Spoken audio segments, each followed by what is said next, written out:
Halo guys, kembali lagi bersama gue Priyono yang biasa dipanggil Mang Ale. Kali ini gue akan ngebahas seputar penyakit masyarakat. Apa itu? Ya, kita mikir dulu penyakit masyarakatnya apa. Ya, judi online. Guys ya, yang penting bisa profitnya mantap di luar skater juga guys ya. Tiga bola unggulan nih termasuk Bang Ocuk bilang mah guys. Ces kali 6 kali 4, ada hijaunya, ada cawan biru, ada kuning, ada batu merah. Waduh, nggak mau terusan guys. Mantap, 65.000. Dan untuk kalian Ya mungkin di YouTuber lain sudah bahas yang ngebahas tentang video online. Tapi di kali kesempatan ini gue akan ngebahas tentang judi online dan dalam-dalamannya. Kenapa ini penting? Karena sudah banyak masyarakat Indonesia ini terkena dampaknya negatif. Bahkan di Indonesia ini pengguna judi online terbanyak di seluruh dunia. Kali ini gue pengen mengulik tentang judi. Apa sih itu judi? Judi itu kan dipermainkan oleh bandar dan pemain. Satu, di mana ada pemain dan bandar yang bertarung. Di situ tidak mungkin bandar mau mengalah. Pasti konsumennya yang kalah. Ya, semisal gini aja deh. Coba tebak 1 sampai 5 yang ada di pikiran saya.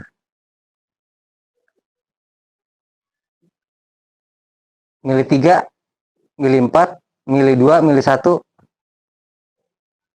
Salah. Kenapa saya bilang salah? Karena nggak ada yang pengawasan. Pengawasan tentang diri saya, otak saya sendiri. Nah, itulah judi online. Kali ini banyak orang Indonesia yang sampai hartanya dijual, sampai mobilnya dijual, rumah dijual. Jadi karena ya keprihatinan saya terhadap itu, makanya saya bikin konten judi online ini. Sebenarnya simpel kok. Untuk memberantas judi online itu simpel. Cuman mau nggak penegak hukum ini untuk benar-benar serius ngeberantas judi online.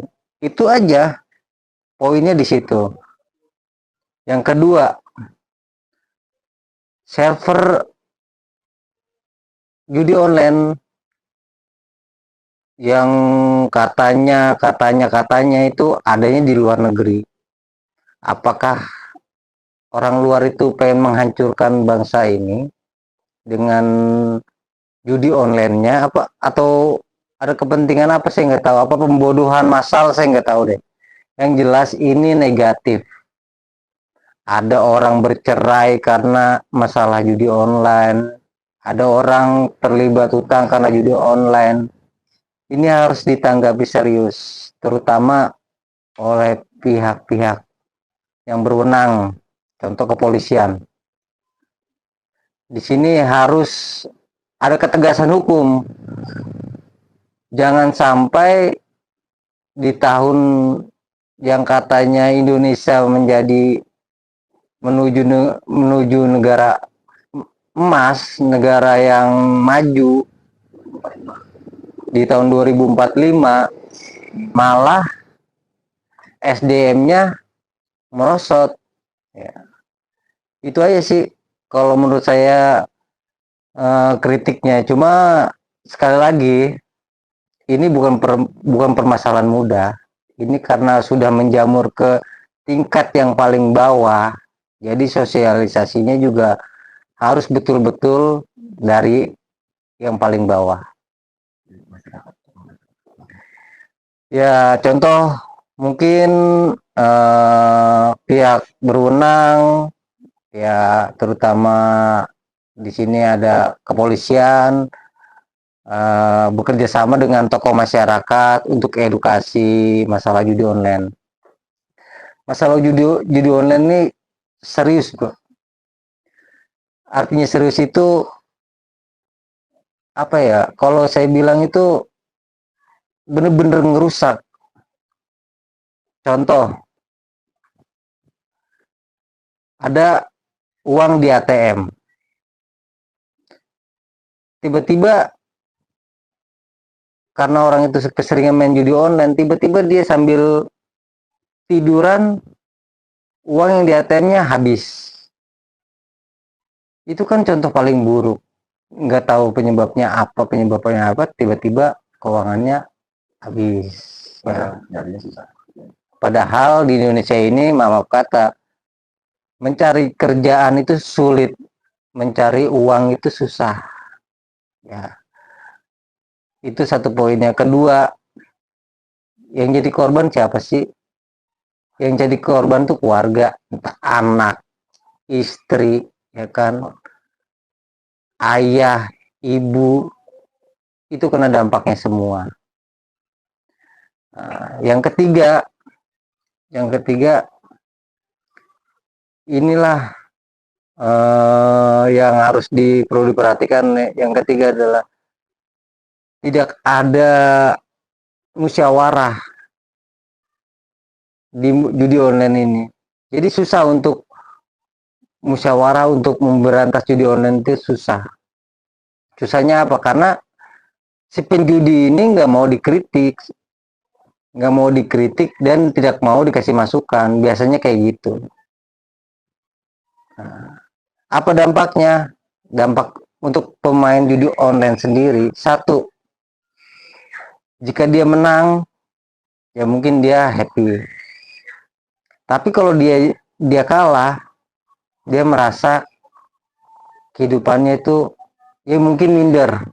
Orang kalah judi itu biasanya keluar dari rumah pun dia minder. Itu dampak negatifnya.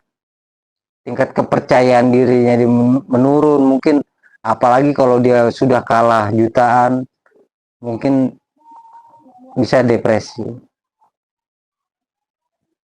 Jadi menurut saya ini harus segera ditindaklanjuti oleh penegak hukum, apalagi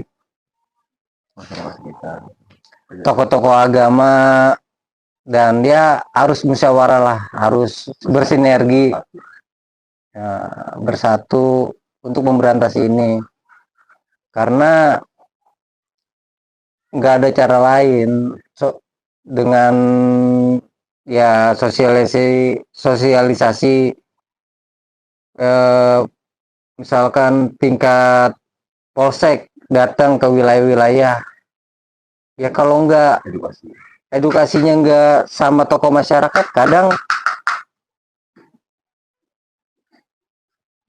juga diabaikan gitu. Setelah edukasi ya udah habis menguap begitu saja.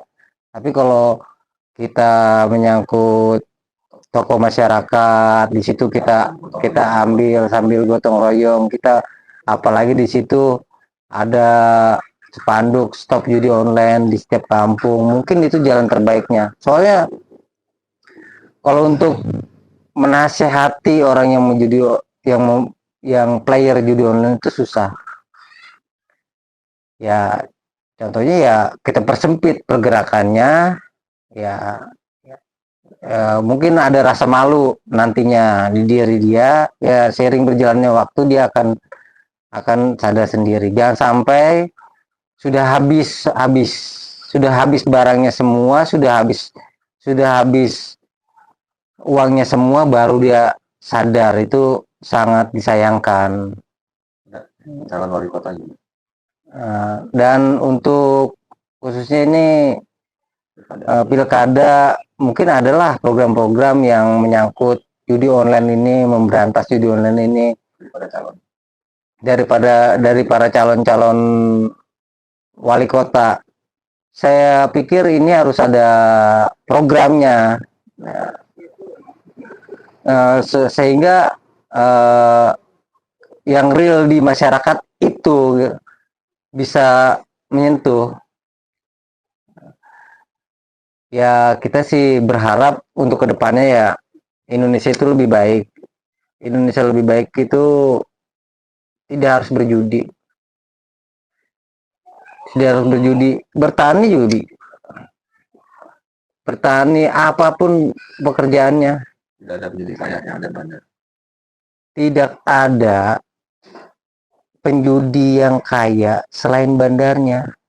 Mau main di luar negeri, mau main di kasino manapun, tetap yang kaya bandarnya, bro. Ingat itu. Jangan bermain judi. Pesan Bang Priyono. Ya, sampai di sini penjelasan saya mungkin terlalu panjang ya, tapi ini edukasi untuk kalian, semoga bermanfaat. Di lain waktu kita akan bertemu kembali di acara Priyono Bicara. Oke guys.